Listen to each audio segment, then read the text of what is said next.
14টা বছর হয়তো আমার জীবনে শেষ হতে চলেছে। তাই যতটুকু পেরেছি আমি মাতৃচরণে কাটিয়ে দিয়েছি। তাই যেটুকুন হয়তো ভাবলাম সেটা সমাজকে দিলাম, তাতে সমাজ গ্রহণ করুক না করুক তা নিয়ে আমার কিছু যায় আসে না। তাই যে যার নিজের করণীয় কাজ হয়তো কর্মের পথে করবেন, আর সাথে ধর্মের পথে করবেন। আজ আছি হয়তো যে ব্যাখ্যাটি সমাজকে দিয়ে যাচ্ছি, কারণ শারীরিক দেহ তার হয়তো ব্যাধি এবং কায়ার মুক্তি সেটা আমরা কামনা হয়তো করি না, কিন্তু আমার যেটা ধর্মের নিয়ম রীতি রেওয়াজ অনুযায়ী আমি 14টা বছর হয়তো মায়ের চরণে কাটিয়ে দিয়েছি। আর থাকার নির্দেশ আমার মনে হয় আর থাকা যায় না, এবং শ্রীচরণে আমি যেতে পারলে আমি মুক্তি পাই। তাই শতটা বাংলার মাঝে হয়তো বসে কাটালাম ধর্ম করে, তাতে সমাজ গ্রহণ করুক না করুক তাতে আমার কিছু যায় আসে না, কারণ ধর্ম আমার কাছে শ্রেষ্ঠ, সেটাকে আমি হয়তো আত্মাভিত্তির মাঝে করে গেছি।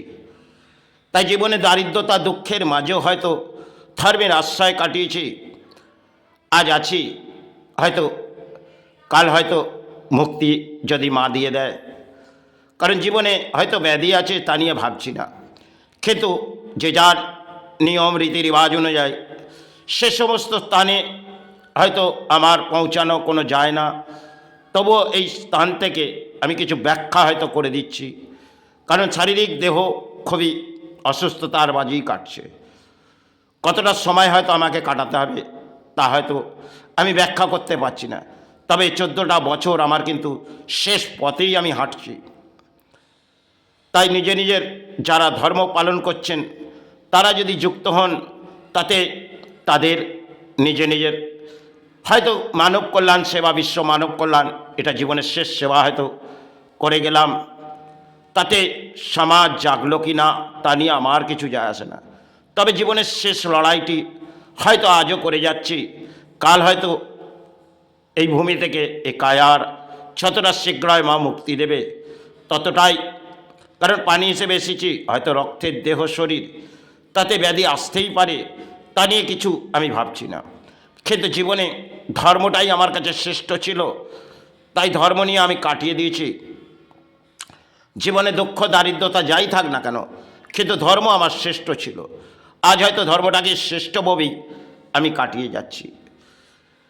তাই যারা ধর্মের যারা কামনা করেন তারা হয়তো দেহ ত্যাগ হবার পর নিজের কাজ তারা সহযোগিতার হাত বাড়ালে পারে, কিন্তু এতে আমি হয়তো আজ আছি কাল চলে যাব, কে কার কাজ করবে কে কি করবে তা নিয়ে আমার যায়।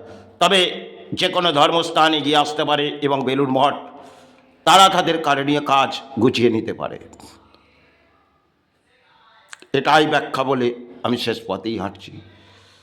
তাই আমি গুরুকে প্রণাম জানিয়ে আর মাতৃকে প্রণাম জানিয়ে এটাই কামনা করছি, মা যাতে মুক্তি দিই, গুরু যাতে মুক্তি দিই। জীবনের শেষ কাজ হয়তো আমি কতটুকুন পারলাম তা আমি জানলাম না, আর কতটুকুন হয়তো সমাজ জাগলো কি না তা তো জানি না, কিন্তু না বই পড়েছি, অন্তরে যা লেগেছে তাতে সমাজের কিছু মানুষের গ্রহণ নাও হতে পারে, তবে জীবনের শেষ লড়াইটা আমি হয়তো সমাজকে দিয়ে দিলাম, কারণ এটা বাংলার মাঝে এসেছি, হয়তো মাতৃ করে চিৎকার করেছি, গুরু করে আজ গুরুচরণে আছি, এ মাতৃচরণে আছি, যে চরণেই থাকি না কেন ফিরে তো আমায় যেতেই হবে। তাই শেষ কামনা আমি মাতৃচরণে দেশের কামনা করে শেষ পথেই হাঁটছি, যাতে এই দেশ রক্ষা পায় এবং সমাজ যাতে রক্ষাবেক্ষণার মাঝে এসে যায়, এটাই কামনা করে আমি শেষ পথেই সেবা ছাড়ছি। জয় গুরু, জয় মাই। ঠাকুর শ্রীরামকৃষ্ণকে প্রণাম জানিয়ে মা শারদাকে, বহু সময় হয়তো এই বাংলার মাঝে কাটিয়েছি, তাই আর এই কায়ার ভক্তি যতটা শীঘ্রই হবে ততটাই মায়ের চরণে জানাচ্ছি। তাই হয়তো জীবনটা মা করে করেছি, প্রাণে গুরু করে জীবনে হয়তো কর্ম করেছি, তাতে সফল হয়েছে বিফল, জীবনের শেষ লড়াই ধর্মের ছিল, হয়তো 14টা বছর কাটিয়ে দিয়েছি। তা নিয়ে আমি ভাবছি না, কিন্তু আজ আছি, কাল হয়তো ফিরে যেতে হবে। তাই ধর্মস্থানগুলোকে জানিয়ে দিয়ে যাই, সমাজের কিছু যারা ধর্মের মানুষ আছে তাদেরকে তুলে দিয়ে, সমাজ গ্রহণ করুক না করুক তা নিয়ে আমার ব্যক্তিগত কিছু যায় আসে না। হয়তো প্রাণী হিসেবে যতক্ষণ ভূমিতে কাটিয়েছি, সেবা চালিয়েছি, ধর্মই আশ্রয় নিয়েছি। হয়তো সাথে কর্ম থাকলে সেটা নীরব হয়ে গেল। সেবার শেষ পথ আমি হাঁটছি। আজ হয়তো আছি, কাল ফিরে যেতে হবে। তাই সকল দেশবাসী এবং সকল দেশের মানব কল্যাণের সেবা শেষ পথেই আমি আর। জয় গুরু, জয় মা।